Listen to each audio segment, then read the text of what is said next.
Kami sudah bersuka cita pada pagi yang indah ini. Amin. Allah yang kita sembah adalah Allah yang ajaib, yang luar biasa, yang boleh menolong kita semua. Puji Tuhan. Kita akan bersama-sama melihat firman Tuhan sebelum nanti kita akan bersama-sama menikmati zaman yang kudus. Tema firman Tuhan pada pagi yang indah ini, Kristen yang berkualitas. Ya, Kristen yang berkualitas. Bagaimana kita menjadi orang Kristen yang berkualitas? Ya. Tema beberapa tahun yang lalu, kita masih ingat, kita adalah Kristen sejati. Ya. Kita menjadi orang Kristen yang sejati. Artinya, ya Kristen yang sejati. Artinya Kristen yang berkualitas. Kenapa? Ya, kita tahu kekristenan itu, ya, kita disebut menjadi Kristen. Itu latar belakangnya kita tahu di Antioquia. Ya. Pengikut-pengikut Kristus itu disebut menjadi Kristen, ya, disebut orang Kristen. Arti Kristen sendiri adalah pengikut Kristus, ya, pengikut Kristus. Jadi kalau Kristen itu berarti standarnya Kristus, standarnya Kristus. Nanti kalau kita lihat bagaimana menjadi Kristen yang berkualitas, Kristen yang memiliki standar seperti Kristus, ya, dan ini berulang-ulang saya sampaikan dan menjadi pergumulan saya, menjadi beban saya terus di dalam doa-doa saya, di dalam setiap doa pagi yang selalu saya doakan adalah supaya jemaat GBD Sulam ini betul-betul dibawa oleh Tuhan sampai kita memiliki kualitas yang sama seperti Yesus. Ya, itu yang menjadi goal kita, kekristenan kita, goalnya itu. Dan selalu saya katakan, ya, kepada jemaat, kita bersyukur, ya, kita orang Kristen ini bersyukur, saudara. Kenapa? Karena kita ini punya teladan yang sempurna. Dan ketika kita mengikuti tokoh yang kita teladani ini, itu kita nggak mau ragu, baik secara moral maupun secara hukum, ya, baik secara moral maupun secara hukum. Keteladanan tokoh kita ini kita bisa ikuti secara total tanpa ada keraguan, secara moral maupun hukum. Dan belum ada tokoh di dunia ini selain Yesus. Tadi katakan Yesus satu-satunya jalan, ya. Tidak ada tokoh selain Yesus yang dapat diteladani secara utuh, secara total, tanpa mengalami keraguan secara moral maupun secara hukum. Ya, kalau kita lihat, ya, tokoh-tokoh di dunia, tokoh-tokoh agama lain pun, ya, para pengikutnya mengalami satu keraguan ketika mereka harus mengikuti teladan secara moral maupun secara utuh. Tentang perkawinan misalnya, ya, kita tahu ada beberapa yang berbeda, sangat berbeda, dan ini hanya kekristenan saja yang betul-betul memegang prinsip mereka bukan lagi dua tetapi satu. Dan itu hanya kekristenan yang berpegang utuh tentang yang namanya poligami. Apapun alasannya nggak ada, ya. Yang lain punya alasan. Nah, kalau kita nanti melihat secara itu moral saja, kita secara moral saja itu masih meragukan, ya. Betul, ya, ya. Saking percaya apapun alasannya, tidak ada seorang wanita di sini yang mau dimadu. Ada yang mau dimadu, saudara? Nggak mau. Walaupun madu itu legi, ya, tapi orang enak sudah dimadu itu ada. Dan saya percaya tidak ada yang dengan ikhlas dan rela, ya, ikhlas dan rela, merelakan, ya, merelakan dia dimadu, saudara. Nggak ada. Walaupun mungkin secara hukum agama itu sama, tetapi nggak bisa. Moral itu bertentangan. Apalagi hukum nggak bisa. Negara kita itu tidak pernah mengizinkan, saudara. PNS nggak boleh punya istri dua, betul ya, Bu Maya? Nggak boleh, sudah, nggak boleh. Itu dipecat nanti punya istri dua. Nek belian ya silahkan, saudara. Tapi resminya nggak bisa resmi, saudara. Nah, saudara, tapi Yesus kita bersyukur, saudara, kita ini punya teladan yang sempurna dalam menghadapi situasi apapun. Waktu kita menghadapi musuh, kita punya teladan yang sempurna. Sementara orang yang lain, ya, gigi ganti gigi, ya, itu kan prinsip mereka, saudara, ya, prinsip mereka. Makanya kita ini kan negara, beberapa kelompok mereka ingin supaya dianut cara mereka. Kalau mencuri tangannya pegel, kan gitu, saudara, ya. Padahal yang nugel ke tangan itu, padahal mencuri juga karena dia punya otoritas saja. dia punya otoritas sehingga dia tidak terjangkau, dia tidak terjamah, saudara ya. Dan ini hal-hal yang luar biasa. Tapi kalau kekristenan luar biasa, saudara ya.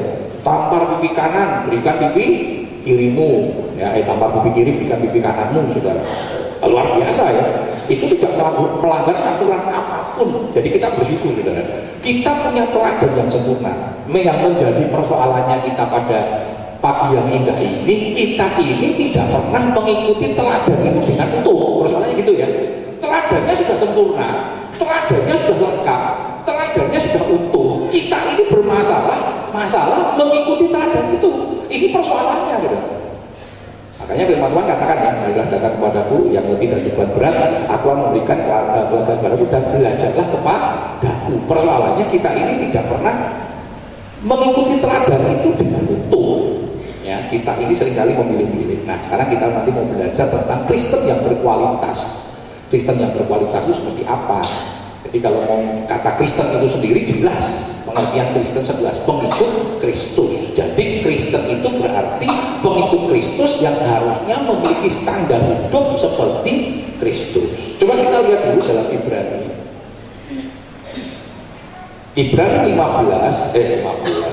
5 ayat 12 hingga 14.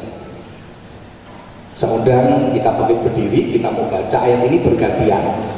Saya baca ayat yang ke-12, Bapak Ibu baca ayat yang ke-13.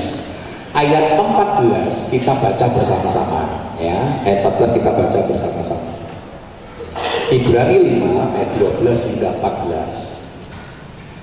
Sebab sekalipun kamu ditinjau dari sudut waktu, sudah seharusnya menjadi pengajar. Kamu masih perlu lagi diajarkan asas-asas pokok dari penyataan Allah, dan kamu masih memerlukan susu, bukan makanan keras.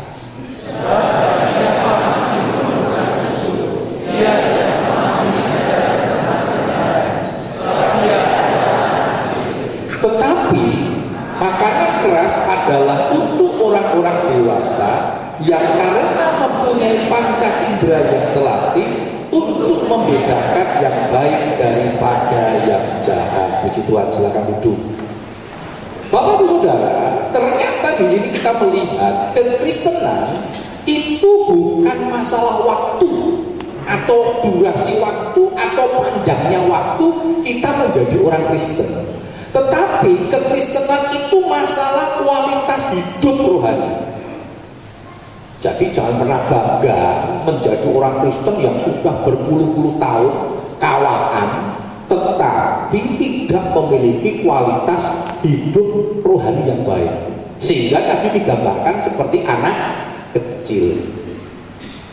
Saudara punya anak yang usianya sudah 25 tahun. Nek jaluk opo-opo ya, di toko itu nek orang ditukoki langsung belasaran, nangis mau gitu. Kira-kira itu menyenangkan atau gilani, saya nggak tahu, saudara ya. Saya punya anak begitu, itu menjijikkan ya, saudara ya. Sudah 25 tahun isi ngempong. Wah, saudara ya, bayangkan itu selalu tahu sih nganggo kakak monyet ya, baju monyet. Nggak tahu, saya nggak ada, saudara ya. Masih tahu ya, baju monyet ya. Saya tuh alami baju monyet, saudara. Mengkelambi langsung sing di sini emang gitu ya, dicantol kayak gitu, nganggo kelambi monyet, digantuli kempong, saudara ya. Selama tahun. Udah tanya, usianya berapa? 25 tahun. Oh, luar biasa, saudara. Kelas berapa? SD kelas 4. Wah, ini sih keterlaluan. Gurunya apa? Orang tuanya apa anaknya atau sekolahnya juga, saudara. Tapi itu, saudara. Ya, almarhum yang di Praga, siapa Praga? Suyanto, ya, pendeta Suyanto, saudara ya. Dia dulu nggak sekolah, saudara. Jadi waktu sekolah kitab itu di Magelang, dia sudah usia 20 lebih, saudara. Tapi semangatnya luar biasa, ya. Dia mau sekolah, saudara, karena dia cita-citanya jadi S1. Karena almarhum saya, saudara ya. Dia sekolah SD, bayangin dia 25 tahun. SD itu kus gerak, nganggo tok cendek, katok abang, saudaranya dilewati betul, saudara. Dilewati lulus, SD-nya lulus, SMP lulus, SMA lulus. Luar biasa. Memang belajar itu tidak kenal waktu ya. Kalau S1 si penting, saudara saudara. Saya punya murid S1 dulu saudara ya, waktu di sekolah teologi usia 60 tahun, 70 tahun ada saudara. Pada waktu di Jakarta kan kalau mahasiswa kan bayarnya cuma 100, kalau umum 300 ya. Dia eyang mahasiswa saudara ya, mahasiswa S1 Jeffrey waktu pulang naik bus sama-sama dengan saya ya, waktu di sama konduktornya, Pak uangnya, dia kasih 100, Pak 300 Pak, saya mahasiswa katanya. Kan mahasiswa, konduktornya tidak percaya, mahasiswa bos, tuwek mahasiswa, dia keluarkan kartu mahasiswa udah ya. Akhirnya betul loh, dia memang mahasiswa sebenarnya, tapi orang timur konduktornya mikir mahasiswa tuwek, mau kuat, mau jalan, mikir semua, kurang ajar ya. Saya pengen ini juga ya, pengen bela tapi wedi saudara ya. kalah masa nanti saudara. Nah saudara, tapi kalau ini enggak saudara ya, jadi kekristenan itu bukan sekedar durasi waktunya. Kristen itu selamanya kelakuannya itu anak cilik terus saudara, ngambek, titik ngambek, titik mutung ya. Loh kok lama enggak ke gereja, selalu jengkel kebaik yang ngono, nyindir kata wis ora komen. Supaya toko meneh, kesinggung toko meneh, nyala orang deloni kata saudara ya. Nah kadang begitu ya, kembali ada kaki nyalami itu sana ini ngomong delok gitu, norati saudara. Jadi kadang dia bingung juga saudara ya. Jangan jadi orang yang putungan, yang buyu bisa putungan saudara ya. Orang disalami kalau gembala itu meleyok begitu saudara ya. Nah saudara, durasinya lama, usia kekristenannya lama, tapi kualitasnya tidak sesuai dengan ukuran waktu. Jadi tadi jelas dikatakan ditinjau dari waktu, harusnya jadi pengajar. Masih diajar terus ya, kan, masih dinasehati terus. Nah saudara, bukan itu kekristenan yang sesungguhnya ya. Kualitas hidup rohani seperti yang saya katakan tadi adalah hidup seperti Yesus. Coba kita lihat Yesus putungan enggak saudara? Nek putungan habis saudara. Murid-muridnya entek saudara. Betul kan? Murid-murid yang meninggalkan dia, mengkhianati dia, menyangkal dia. Sing ketok yang menyangkal kan cuma Petrus. Sing ketok padahal kabeh yang menyangkal, buktinya meninggalkan Tuhan, pergi ke Emmaus, enggak ada yang berani saudara. Yang kelihatan menyangkal itu Petrus, kelihatannya karena dia ditanya ya. Coba murid yang lain ditanya, jawabannya podo wae, ngacir juga saudara. Saudara kalau punya saudara sebagai pemimpin, entek-entekan ya, artinya Yesus itu mengasihi muridnya entek-entekan ya. Betul-betul total dia mengasihi muridnya, dia berikan hidupnya. Saudara kalau punya anak buah gitu saudara, pokoknya diperhatikan, tenan uripnya diperhatikan saudara. Begitu bapak saudara punya masalah, tinggal ngacir saudara. Sakit hati kan? Sakit hati. Pak Harto tidak pernah mau temui Habibie sudah. Sakit ditemui, datang orang belum Brutus katanya. Karena dianggap ini yang menusuk. Karena yang ngangkat Habibie, yang nyekolami Habibie barang itu zamannya Pak Harto. Ya, kalau kisah kita membaca kisahnya waktu itu tidak diceritakan dulu waktu Pak Harto berkuasa ya. Habibie meninggal orang tuanya, tetangguan sama Pak Harto, dia nangis. Sakit itu. Itulah manusia. Tapi bersyukur ya, Yesus punya kualitas yang luar biasa. Murid-muridnya meninggalkan dia, tapi dia tetap mengasihi sudah. Bahkan ngampuni, luar biasa. Dikumpulkan lagi. Jadi kita bersyukur saudara. Kalau engkau pernah dikhianati orang, jangan sakit hati. Kita punya teladan yang sempurna. Gurunya seperti Yesus. Jadi kalau saudara dikhianati itu sakit hati, saudara belum seperti Yesus. Tidak layak disebut Kristen. Jadi sebutannya baru Kris, urung ten saudara ya. Tennya urung ten separuh, Kristennya separuh ten. Bilang Kristen, dari Kriston. Agama kok urung ten urung. Ya, 5 tahun meneh ten Kristen katanya. Udah utuh, Kristen kok nggak utuh, ya total. Karena Yesus sudah memberikan teladan yang sempurna, yang utuh. Persoalan kita nggak pernah utuh, ya. Filipi 2 ayat yang kelima yang sering kita baca ya, adalah kamu dalam hidupmu bersama menaruh pikiran dan perasaan yang terdapat juga dalam Kristus Yesus. Ini berulang-ulang saya sampaikan, karena ini dari goal kita, gereja kita visinya kan itu, bertumbuh berakar, bertumbuh, berbuah menuju kedewasaan di dalam Yesus Kristus. Jadi gula itu yang kita bawa ke sana terus. Firman Tuhan yang disampaikan membawa kita memiliki hidup sama seperti Kristus. Ya, sekarang kita melihat bersama-sama Kristen yang berkualitas itu adalah Kristen yang memiliki hidup yang berarti. Jadi hidup di dunia ini bukan sekedar urip, saudara. Ya karena kita dilahirkan, kita nikmati hidup di dunia, ya sudah urip aja. Yang penting uripnya wis urip. Besok kami ya bangun, mangan, ya terus aktivitas, sudah harusnya kerja ya kerja, ya siang makan, ya gitu ya, sore pulang, malam makan, turu, besok kami meneng. Wah hidup seperti ini membosankan, betul. Karena kita tidak menjadikan hidup ini berarti. Hidup ini bukan sekedar hidup, tetapi menjadi pertanyaan kita, kira-kira hidup kita sudah berarti belum?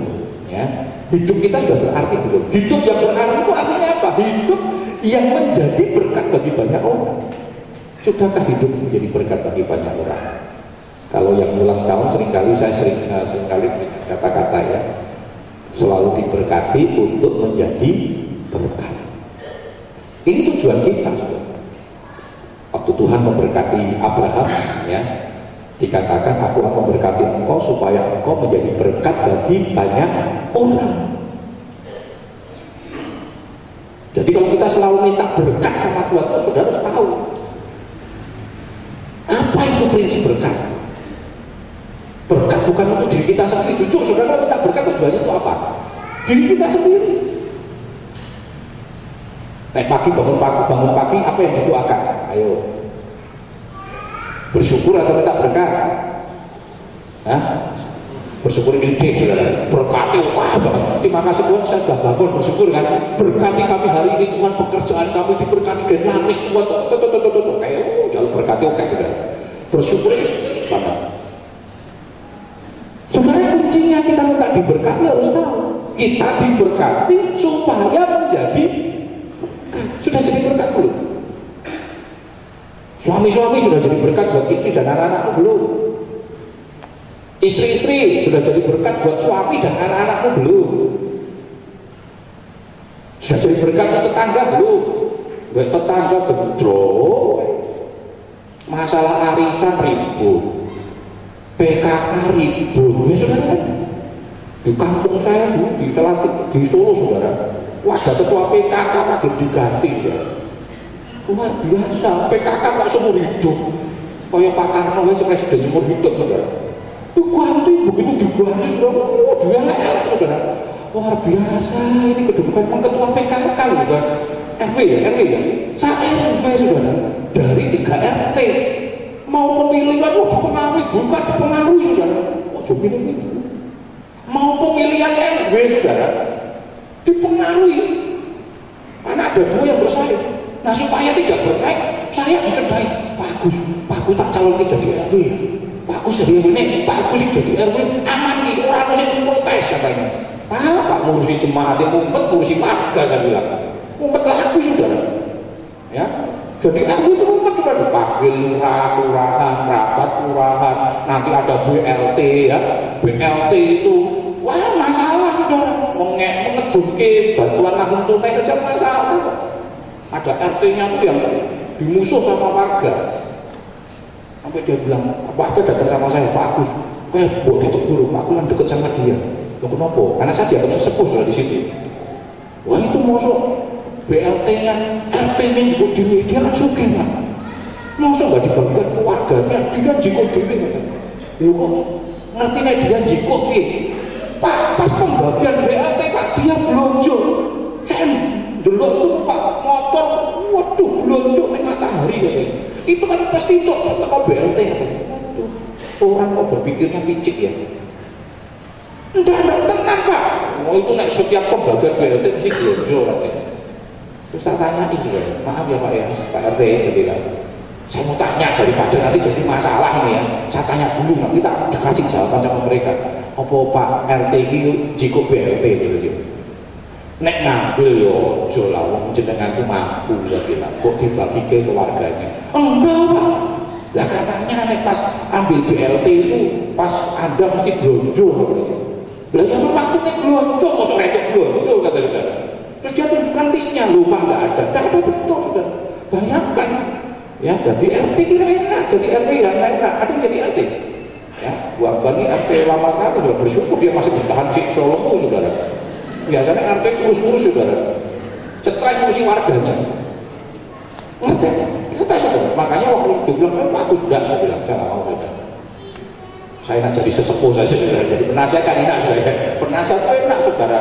Wes orang rapat jarang teko kan gitu, begitu teko dijalur nasihat, ngomong wae penasihat kok. Ditopo bersyukur, orang ditopo bersyukur, engkau giliran mangan di sini penasihat. Saya diminta jadi penasihat di KPS. Pertama Pak Agus, dia tuh ya pengurus harian. Aduh, saya sibuk saya bilang penasihat. Oke, saya bilang penasihat. Oke, saudara. Pak saya datang, Pak Agus nasihatnya apa? Pak sampai kita jadi orang di masalah saudara. Namanya menasihati, ya kan? Nanti begitu, ayo kita makan, ayo penasihat makan. Saya paling nom saudara di BKB itu penasihatnya Pak Efraim, Pak Surya, itu kan sepo-sepo ya. Saya gandel saja saudara. Ayo makan penasihat dulu. Luar biasa saudara. Baru makan pulang. Pengurus harian ini rapat naik saudara, penasihatnya pulang saudara, enak saudara. Nah saudara, hidup harus jadi berkat. Hidup harus jadi berkat. Ini jadi pertanyaan kita, sudahkah kamu menjadi berkat bagi banyak orang? Karena tujuan kekristenan kita harus menjadi berkat supaya hidup kita berarti. Ya, coba kita lihat bersama di dalam Matius 5:16. Nah, ayat selanjutnya, ayat di atasnya, ayat 13 hingga 15 itu bicara tentang garam dan terang. Ya, garam dan terang. Matius 5:16 kata demikian. Demikianlah hendaknya terangmu bercahaya di depan orang, supaya mereka melihat perbuatanmu yang baik dan memuliakan Bapamu yang di surga. Wah, biasa dikatakan, hendaknya terangmu bercahaya di depan orang supaya mereka melihat perbuatanmu yang baik. Artinya menjadi berkat bagi orang lain dan mereka memuliakan Bapamu yang di surga. Menjadi berkat bagi orang lain artinya hidup kita memuliakan nama Tuhan. Melalui kehidupan kita, nama Tuhan bisa dipermuliakan. Ya, ini menjadi pertanyaan kita. Kira-kira melalui hidup kita ini nama Tuhan dipermuliakan atau dipermalukan? Ada banyak orang Kristen hidupnya tidak mempermuliakan nama Tuhan, tapi mempermalukan nama Tuhan. Coba kalau ada orang Kristen mencuri, waktu ditanya ya kepolisian, namanya siapa? Timotius. Loh, Kristen dong? Iya. Loh, nah itu maksudnya sebenarnya nggak usah ngomong, mas lo Kristen kok maling? Kristen ini rento maling, kan gitu saudara. Namanya siapa? Goblok. Wah, pencuri biasanya. Oh ya, biasa goblok. Maaf ini kalau ada yang namanya goblok saudara ya. Goblok itu sebutan ya, jarang ada nama ya. Penyanyi goblok saudara ya. Tapi namanya siapa? Yohanes. Hah? Yohanes. Loh, maksudnya Yohanes kok maling? Yohanes kok korupsi? Ya tidak boleh saudara. Kenapa? Nama Kristen itu agung. Bukan karena Kristennya yang agung, tapi Tuhan Yesus sudah mempermuliakan, ya, mempermuliakan nama Tuhan. Maka dalam kitab Filipi dikatakan, setiap lutut akan bertelur, setiap lidah akan mengaku Yesus itu Tuhan. Jadi orang yang mau menjadi berkat bagi orang lain itu secara sederhananya hidupnya mempermuliakan Tuhan. Pertanyaan kita, sudahkah hidup kita mempermuliakan nama Tuhan? Sudah yang tahu? Saya nggak bisa tahu. Sudah yang tahu hidupmu mempermuliakan nama Tuhan atau tidak? Sudah, hidup berarti itu selalu berkarya bagi Kristus. Saudara kan sudah lihat itu? Siapa? Ada yang nggak tahu? Oh, Mbok Patmi saudara. Ada yang tahu nggak saudara? Tahu ya? Oh tahu, masih tahu saudara ya. Siapa? Mother Teresa. Siapa? Saya yakin orang banyak tahu saudara. Kira-kira kalau kita melihat ini, foto ini, apa yang ada dalam pikiran kita? Memuliakan nama Tuhan atau tidak? Memuliakan nama Tuhan. Kita tahu hidupnya luar biasa saudara. Dia korbankan hidupnya untuk melayani orang-orang India yang pada waktu itu kena sakit kusta. Orang menjauhi orang-orang sakit kusta. Tapi Mother Teresa, dia melayani orang-orang ini. Dia tidak menyebarkan kekristenan. Dia tidak mengajak orang jadi Kristen. Tapi karena karena hidupnya banyak orang menjadi Kristen. Dia nggak datang keliling nyembuke melayani sama bilang, nek wis dadi Kristen ya enggak. Dia nggak pernah bicara tentang Kristen. Dia tidak pernah mengajak orang menjadi Kristen, tetapi melalui hidupnya banyak orang India dimenangi. Kenapa? Hidupnya berarti dia berkarya bagi Kristus.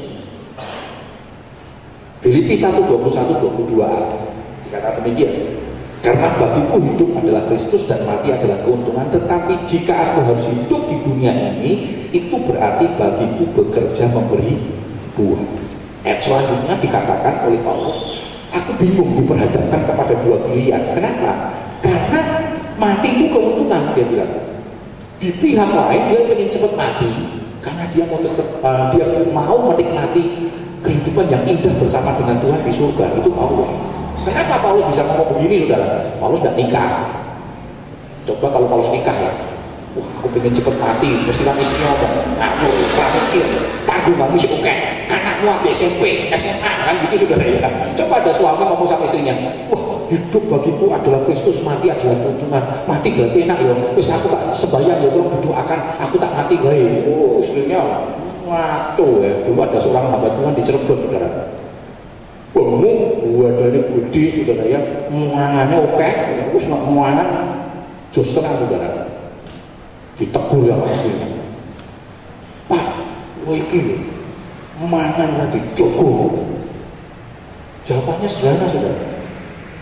Wong Kristen pendeta iya kok rento,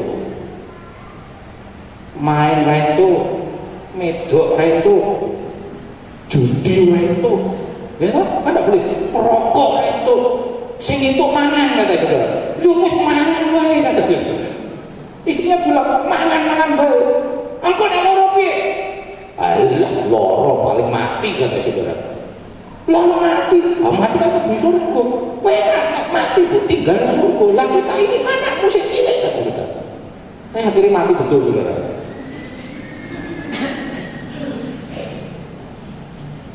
Paulus ngomong begini karena dia lega, dia selibat. Dia tidak nikah, jadi andai kata dia mati hari itu ya orang mesti nangisi lah. Dia tidak punya tanggungan, ya, dia nggak punya tanggungan.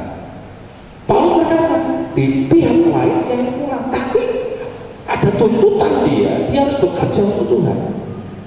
Nah dia berkata, selama dia hidup di dunia berarti dia harus bekerja untuk memberi buah bagi Tuhan. Nah pertanyaan ini menjadi pertanyaan kita, saudara. Sudahkah hidupmu di dunia ini berarti atau sekedar hidup saja? Ya sudah pokoknya jalani hidup nggak nyaman. Melakukan sesuatu untuk Tuhan, berbuah berkarya bagi keluarga, berbuah berkarya bagi rumah tanggamu, berbuah berkarya bagi kampung sekitarmu, berbuah berkarya bagi kotamu, di mana kau bekerja, berbuah berkarya bagi Tuhan. Engkau bekerja kira-kira, yang penting kerja, yang penting untuk duit. Nah kalau hanya itu pandangan kita, sudah nggak hasilkan apa-apa. Berkaryalah dalam pekerjaan, bertanggung jawab dalam pekerjaan, total. Kalau kerjanya total, lakukan sesuatu dengan total. Bukan kerja yang penting untuk duit, saudara ya. Kira-kira kerjanya di luar job kita sedikit aja harus protes. Loh ini kan bukan tugas saya Pak. Hitungannya luar biasa. Tuhan tidak pernah hitung-hitungan sama kita. Berkarya bagi Tuhan. Percayalah saudara, ketika kamu bekerja dengan total dan tujuan kamu melakukan sesuatu untuk memuliakan nama Tuhan, berkat itu datangnya dari Tuhan. Berkat itu datangnya dari Tuhan. Makanya tidak pernah bersuka cita dan bekerja. Kenapa? Karena aku selalu mikir untuk dan rugi. Aku naik kerja semene gajiku semene, naik kerjanya lebih dengan gaji yang tetap aku mau.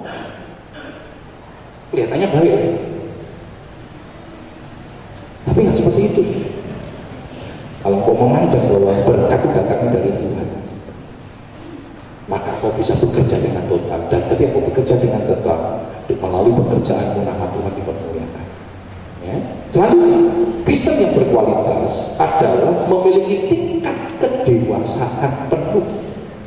Hidup yang memiliki tingkat kedewasaan penuh. Tingkat kedewasaan penuh itu apa? hidup sama seperti Kristus. Coba kita lihat sama-sama dalam Efesus 4 ayat 11 sampai 13. Efesus 4 ayat 11 sampai 13 dikatakan demikian.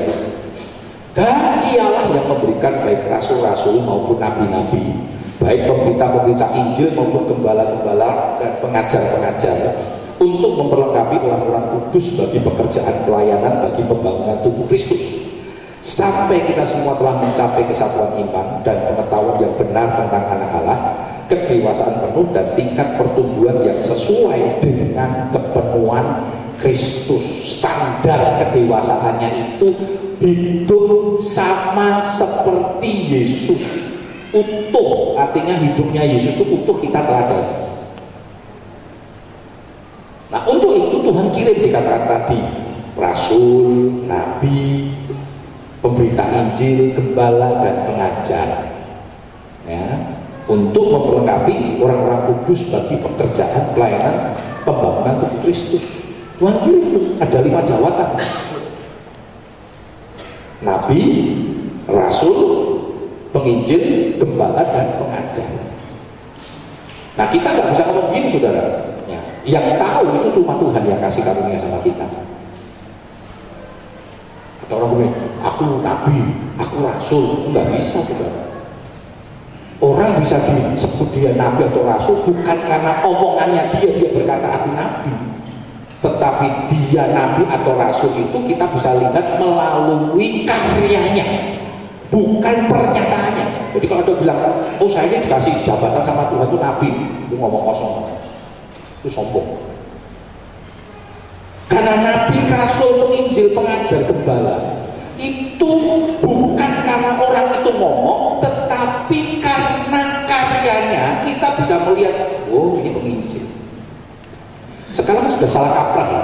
Penginjil itu berarti khotbahnya kenceng, bengok-bengok gitu ya. Karena kalau seorang khotbah bengok-bengok, orang nesu-nesu, terus nginggungi dosa, lalu kita berkata, oh penginjil. Enggak, penginjil itu bukan itu. Penginjil itu memberitakan Injil kepada orang-orang yang belum kenal Tuhan. Saya lama di dunia penginjilan.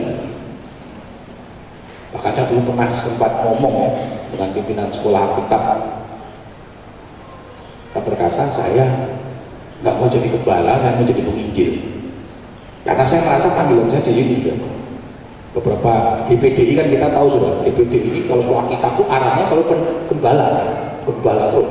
Makanya begitu dari sekolah kita gembala sampai goni tek terus. Ya, BPDI itu di Jawa Tengah zaman saya, saudara, itu hamba Tuhan dari pendeta sampai pendeta pembantu 800 orang. Pendetanya, saudara, pendeta ya punya hak untuk memilih gembala, maksudnya gembalanya itu 600 orang. Tapi nek GPDI gembala 2 jiwa sudah dianggap gembala. Jadi di rumah begitu jiwanya cuma 2 orang, ya itu sudah gembala. Nah, saya pada waktu berpikir, saya nggak mau, ya, saya merasa bukan di situ ya. Saya pada waktu merasa terpanggil ke penginjil. Nah, maka saya sering keluar sebenarnya. Itu waktu belum menikah, sering ke Kalimantan, ke desa-desa, pelayanan dan begitu. Saya sekarang beberapa guru katakan, Gus, neng GPDI, kowe menangkan jiwa 1000 lebih dihargai membalakan jiwa 2 orang katanya. Memang betul, saudara. Waktu saya belum jadi sudah sekolah kitab, sedang melanjutkan S1 saya, asal ketemu sama gembala, pengen ngundang khotbah. Bro, pelayanannya di mana, bro? Saya bilang, saya di Kebun Kacang, Jakarta, saudara. Loh, gembalanya di situ? Bukan. Gembalanya tamunya. Anaknya bukan. Di situ ngapain? Bantu. Pengen gembala mana? Saya tidak mengembalakan. Tidak situ diundang, saudara. Tapi saya enjoy di situ. Nah, saya masih ingat gitu ya, sama umpan itu. Saya cukup dekat sekali. Dia katakan, kamu ini, saya bilang, oh, saya tidak akan pernah mengembalakan kalau bukan Tuhan yang paksa. Itu bahasa saya. bukan Tuhan yang paksa. Kalau Tuhan paksa, saya baru mengembalakan. Kalau Tuhan nggak paksa, saya tidak akan mengembalakan. Saya enjoy dengan panggilan saya. Loh, tapi penginjil itu enak saudara. Penginjil kan gitu ya, pokoknya ngomong aja, injili orang injili, pokoknya ketemu orang injili, bertobat, karena bertobat karena gereja tak bawa ke gereja. Saja tidak fanatik harus di GPD saudara. Mau gereja tidak bisa bahasa Indonesia, bawa DKJ kan gitu saudara. Itu apa injil begitu, khotbah gitu ya, pokoknya singgung aja saudara, dosa singgung, tinggal mau gembalanya yang pusing saudara ya. Loro hati tersinggung karena khotbahnya penginjil ngomongnya gembalanya saudara. Saya nggak mau loh dari gembala repot ya, ngomong semua saya bilang. Hatinya Tuhan paksa betul. Tahun 9 sekian ya, ada jemaah bukan jemaahnya, jadi di kota Kandang Sapi itu di daerah Solo itu beberapa jiwa yang tak kenal Tuhan kita injili, bertobat tapi minta digembalakan. Dia bilang kalau Pak Agus tidak gembalakan kami tidak mau bekerja, kami akan kembali ke agama lama. Waduh, saya masih ingat dulu ya bahasa saya pernah ngomong, kalau Tuhan yang paksa saya mau. Kalau Tuhan yang paksa saya mau saudara. Saya bergumul lama, saya gembalakan sudah bergumul lama saudara. Saya ini orang yang idealis, saya tidak mau menjilat dasar sendiri, saya mau membalakno, tapi saya berkata kalau Tuhan yang paksa. Akhirnya saya bilang dengan beberapa guru-guru, beberapa tokoh-tokoh ya, waktu itu MD, ayo terus, ini waktunya ya, dan akhirnya saya ambil pengembalaan ya, dan saya mengembalakan mereka.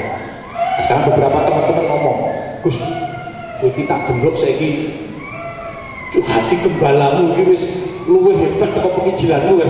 Waktu saya suruh menginjil ya, saya beberapa murid-murid saya bilang ya, Desember ini saya diundang sudah ke Malaysia. Om, ke Malaysia Om. Di mana? Om di Malaysia seminggu. Hah? Seminggu? Sebenarnya kalau bisa 2 minggu Om katanya.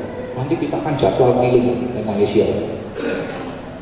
Terus teman yang murid yang Kalimantan Timur ngomong, oh nek wis tekan Malaysia Om, Kalimantan Timur Om.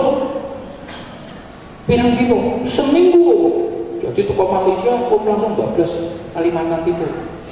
Kalimantan Baratnya di sampingnya. Om wis tekan Kalimantan Malaysia Timur, Barat Rambu Parani awas Om katanya. Barat pirang minggu? Seminggu Om. Jadi 3 minggu. Terima kasih saya bilang. 3 minggu saya bilang.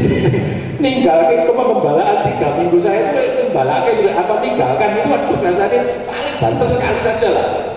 3 minggu saya bilang, oh suratnya yang lain itu bisa loh, saya nggak tahu ya. Saya bukan masalah, saya bisa sih bisa ya. Gampang bicara apa ibu gembalanya kok, tapi saya rasa nggak bisa sudah.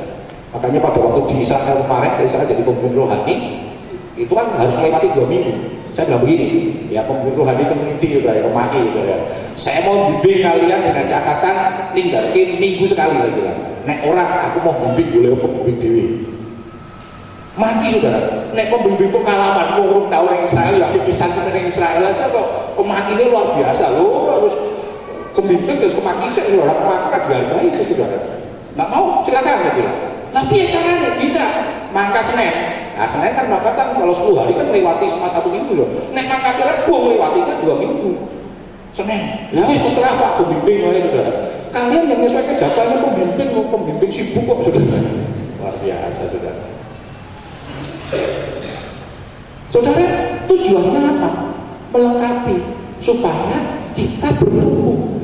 Perlu ada khotbah-khotbah penginjil saudara. Makanya saya sering kali undang ya dengan karakter-karakter yang berbeda. Orang yang penginjil tinggal gembalanya yang benar saudara ya memang itu tugasnya gembala. Ada yang rasul, ada yang guru ya. Memang guru itu enak kok, baik guru itu kadang ya wahnya tuh banget wingi wis nanti ada apa ya nek subbagian ya nek Kristus kan gitu subbagiannya kan 1.1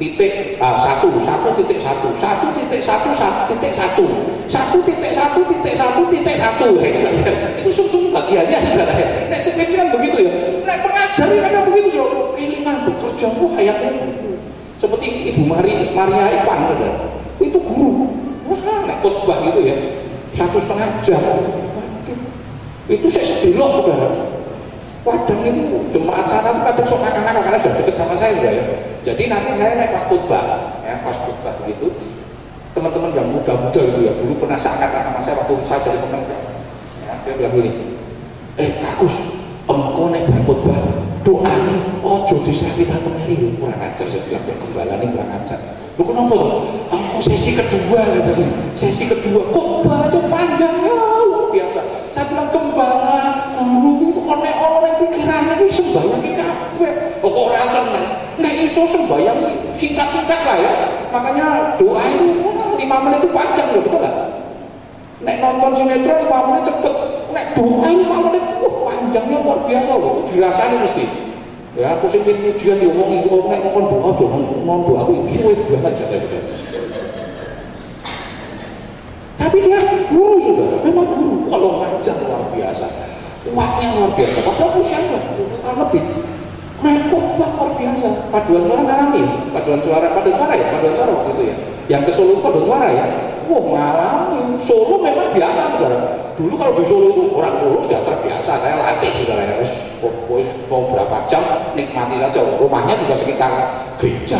Makanya Tante Mary kalau khotbah di tempat saya, tidak Agus. Tante dikasih berapa waktu? Terserah Roh Kudus berbicara. Bahasanya orang dulu sudah ya. Orang dulu itu kalau pendeta dulu kan terserah Roh Kudus berbicara gitu. Makanya kalau saya takut sama orang-orang tua ya, bala-bala tua, temanya apa? Terserah Roh Kudus berbicara. Saya mau tak gojeki. Begitu datang, maaf saya nggak bisa khotbah. Lu kenapa? Roh Kudus nggak bicara loh. Roh Kudus nggak bicara sama ngomong-ngomong katanya. Wah, waktu saya bilang, terserah Tante, Roh Kudus berbicara, wah semangat 2-3 jam sudah. Kemarin paduan suara ya, pas ke sana saudara, lali, neono paduan suara sama 3 saudara, mau pulang jam 10 buat ibadah, jam 6, jam 10 habis bar saudara. Sing Solo itu saya saudara.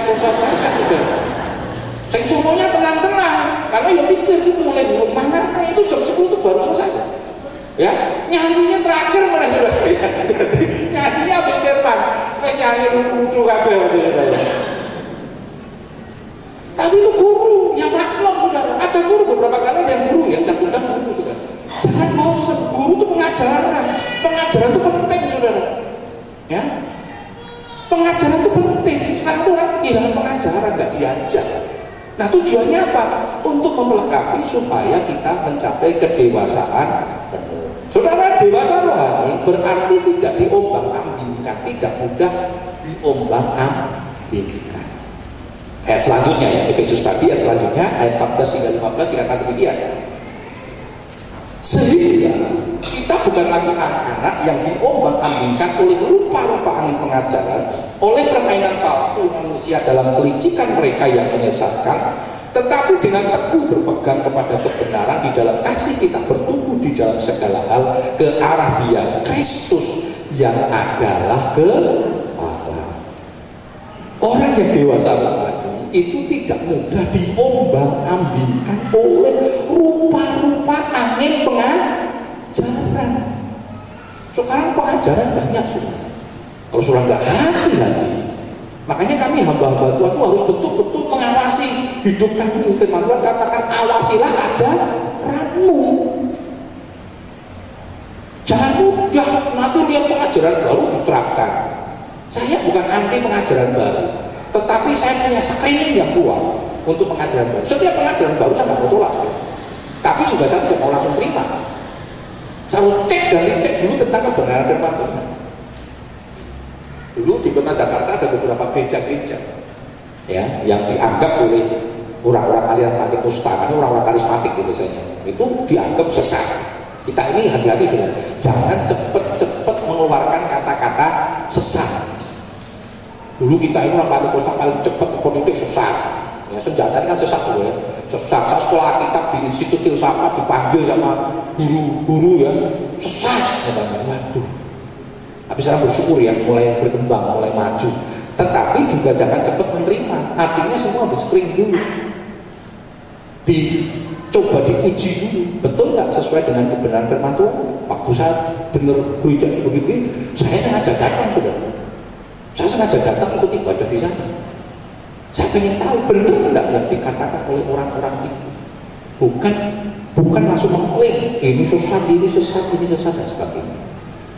Tapi harus hati-hati juga, di hari-hari akhir memang ada banyak ajaran-ajaran sesat. Kemudian kata Timotius ya, banyak orang memalingkan telinganya dari kebenaran, mencari guru-guru yang dapat memuaskan telinganya, sing cocok, kira-kira cocok dengan hati kita, cocok dengan pelanggaran kita, lalu pelanggaran dan dosa kita itu dibenarkan, kita bisa terima. Nah ini harus hati-hati. Kebenaran itu tidak bisa ditoleransikan. Nah bentuk orang yang dewasa rohani itu tidak mudah diombang-ambingkan, ya, tidak mudah diombang-ambingkan. Saudara, selanjutnya dewasa rohani berarti memiliki cara berpikir seperti Yesus. 1 Korintus 14 ayat yang ke-20. Dewasa rohani berarti memiliki cara berpikir seperti Yesus. 1 Korintus 14 ayat 20 dikatakan demikian. Saudara-saudara, janganlah sama seperti anak-anak dalam pemikiranmu, jadilah anak-anak dalam kejahatan, tetapi orang dewasa dalam pemikiranmu. Tadi dikatakan dalam Filipi 2:5, hendaklah perasaan dan pikiranmu terdapat juga di dalam Yesus Kristus. Jadi dewasa rohani itu artinya memiliki cara berpikir seperti Yesus. Ya. Selanjutnya, Kristen yang berkualitas yang ketiga adalah hidup yang selalu belajar dan terus berkembang. Ya. Hidup yang selalu belajar dan terus berkembang. Hidup itu progres, maju, meningkat. Jadi tidak statis. Hidup itu selalu meningkat.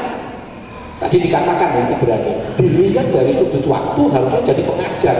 Wah, enggak maju-maju menang di situ. Tidak bertumbuh diem di situ. Kekristenan kita harus meningkat. Kekristenan kita harus meningkat juga.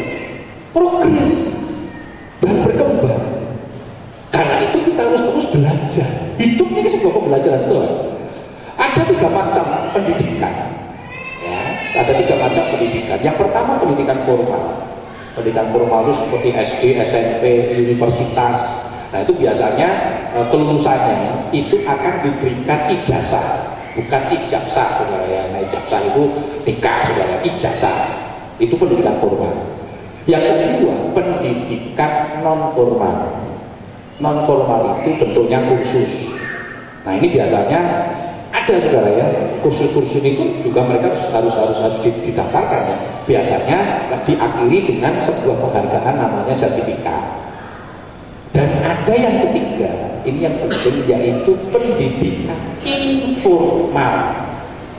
Apa itu pendidikan informal? Pendidikan informal ini adalah pendidikan berdasarkan perjalanan hidup dan pengalaman hidup. Betul? Contoh berjalan. Kan nggak ada sekolah berjalan, betul nggak saudara? Ada nggak sekolah untuk supaya anaknya berjalan? Ada sekolah yang membuat kursus anak berjalan. Jadi kalau saudara punya anaknya jalan di kursus di sekolah, nggak ada. Kursus ngomong nggak ada, saudara.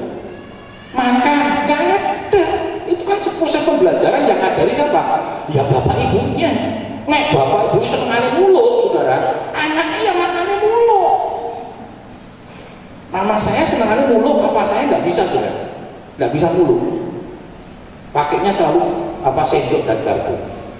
Papa saya nggak bisa, ya? Betul nggak bisa, papa saya mulut jelek. Nah saya ada di dua belah pihak itu, mulut ya bisa, garpu ya bisa, sendok garpu bisa.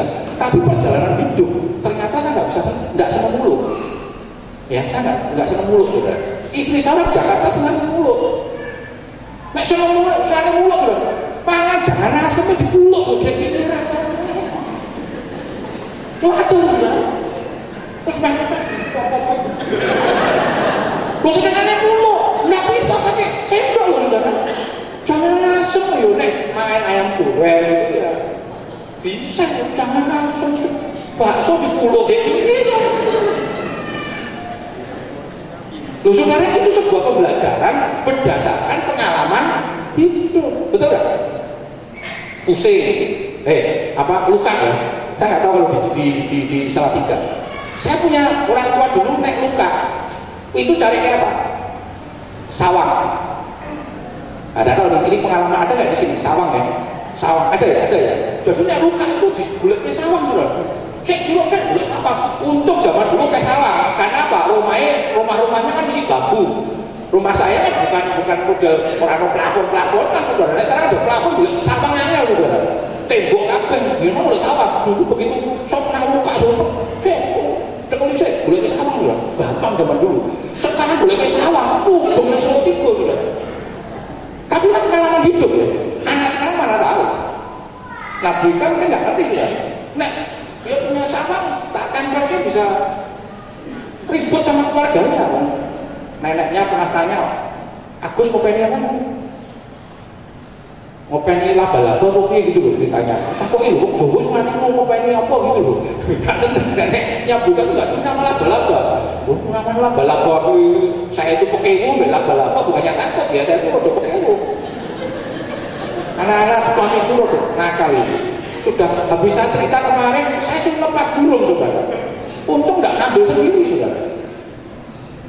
Nah saudara, itu kan pengalaman hidup, berdasarkan pengalaman hidup, ya. Termasuk bagaimana kita menghadapi perjalanan hidup. Ketika kita menghadapi masalah, ketika kita menghadapi berbagai macam, nah kita harus banyak belajar. Dan utama lagi belajar kepada Yesus. Dia adalah guru yang luar biasa. Ibrani 6:1-2 dikatakan demikian. Sebab itu marilah kita tinggalkan asas-asas pertama dari ajaran tentang Kristus dan beralih kepada perkembangan yang penuh. Janganlah kita meletakkan lagi dasar pertobatan dari perbuatan-perbuatan yang sia-sia dan dasar kepercayaan pada Allah, yaitu ajaran tentang berbagai pembaptisan, penumpangan tangan, kebangkitan orang-orang mati, dan hukuman kekal. Ya, dikatakan kita harus terus tinggalkan asas-asas pertama. Jadi kekristenan itu harus meningkat. Dari pertobatan, jangan terus pertobatan, terus tinggalkan itu, berkembang, beralih dikatakan tadi, ya, ke perbuatan-perbuatan yang memang membawa kita kepada kedewasaan rohani. Selanjutnya sudah kita harus selalu belajar untuk hidup di dalam kebenaran, ya, kita harus belajar untuk hidup di dalam kebenaran. Mazmur 119 ayat 73. Tanganmu telah menjadikan aku dan membentuk aku. Berilah aku pengertian supaya aku dapat belajar perintah-perintahmu. Untuk menghadapi berbagai macam hidup ini, tantangan hidup, persoalan hidup, belajarlah terhadap perintah-perintah Tuhan, kebenaran firman Tuhan. Daud itu selalu belajar, itu pun kadang dia kesel ya, jatuh juga. Daud kan berkata, kesukaannya ialah Torah Tuhan dan merenungkan Torah itu siang dan malam. Artinya apa? Belajar. Saya tidak tahu saudara bahwa saudara baca Alkitab apa. Setiap hari banyak nggak Alkitab? Cari renungan, sekarang banyak saudara. Program-program di Android, program-program di di fasilitas-fasilitas kita ini banyak ya. Cari aja tentang renungan harian. Isi belajar. Kita kalau di sini baca terus sudah satu hari satu pasal. Selama saya di sini sudah ini mau habis tiga pembacaan Alkitab penuh. Kita sudah masuk detik-detik sudah di kitab Ibrani. Tujuannya apa? Kita mau belajar, terus belajar, dan kita terus diingatkan setiap hari diingatkan yang benar firman Tuhan. Nah, bagaimana kita bisa belajar? Kita baca aja nggak pernah. Kita nggak pernah bisa belajar. Karena dasar itu firman Tuhan itu kebenaran kita. Yang selanjutnya yang terakhir, kita harus selalu belajar hidup kepada Yesus. Mari kita belajar tentang hidup ini kepada Yesus. Yesus katakan dalam Matius 11:29, "Pikulah yang kupasang dan belajarlah kepadaku, karena aku lemah lembut dan rendah hati, dan jiwamu akan mendapat ketenangan." Terus belajar kepada Yesus. Ketika menghadapi persoalan hidup, terus belajar kepada Yesus. Ketika kau sudah mulai nggak kuat, pandang Yesus dan belajar kepada Yesus. Kenapa Yesus kuat?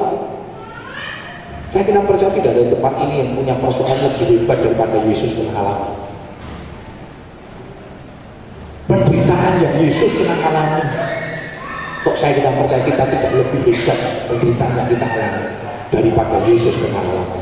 Dan jangan lupa, waktu Yesus alami, Yesus masih pemuda, baru 33 tahun. Sama saya, tua saya Yesus. Tapi 33 tahun seorang pemuda punya kualitas hidup yang dahsyat. Kita harus banyak belajar dari itu. Apapun yang kau hadapi hari-hari, apapun, belajar kepada Yesus. Ketika kau mau mulai lemah, belajar, pandang Yesus. Maka Yesus katakan di awal ayat 28, marilah kepadaku yang letih lesu dan berbeban berat, aku akan memberikan kelegaan kepadamu. Jadi yang letih lesu, berbeban berat, punya masalah, datang kepada Yesus dan belajar bagaimana Yesus menghadapi keletihan, letih lesunya dia. Dia pernah curhat ya, dia pernah berkata, serigala ada liangnya, burung ada sarangnya, tetapi anak manusia, aku tidak punya tempat untuk meletakkan kepadanya. Hatinya Yesus kalau benar diikuti banyak kondisi yang tidak nyaman, tertolak. Dia datang untuk kebaikan tapi tertolak. Dia datang mau nolong tapi ditolak, dianggap penjahat. Dia mau menyelamatkan manusia, dianggap penjahat. Bahkan matinya pun sebagai seorang penjahat. Yesus matinya sebagai orang penjahat tuh. Oleh mereka dianggap penjahat kelas kakap dengan cara disalibkan. Tapi Yesus tidak kalah. Yesus menang terhadap persoalan-persoalan itu. Karena itu Tuhan minta kita belajar kepada Yesus. Datang kepada Yesus bukan sekedar datang loh, tapi belajar. Kita kan seringkali cuma datang, ada masalah datang nangis-nangis toh, tapi nggak belajar bagaimana menghadapi persoalan seperti Yesus menghadapi persoalan. Jadi bukan sekedar datang kepada Tuhan dengan segala beban persoalanmu, tetapi belajar menghadapi beban persoalanmu seperti Yesus menghadapi beban persoalan. Mari hadapi beban hidup kita bersama-sama dengan Tuhan. Kita mau berdiri bersama-sama.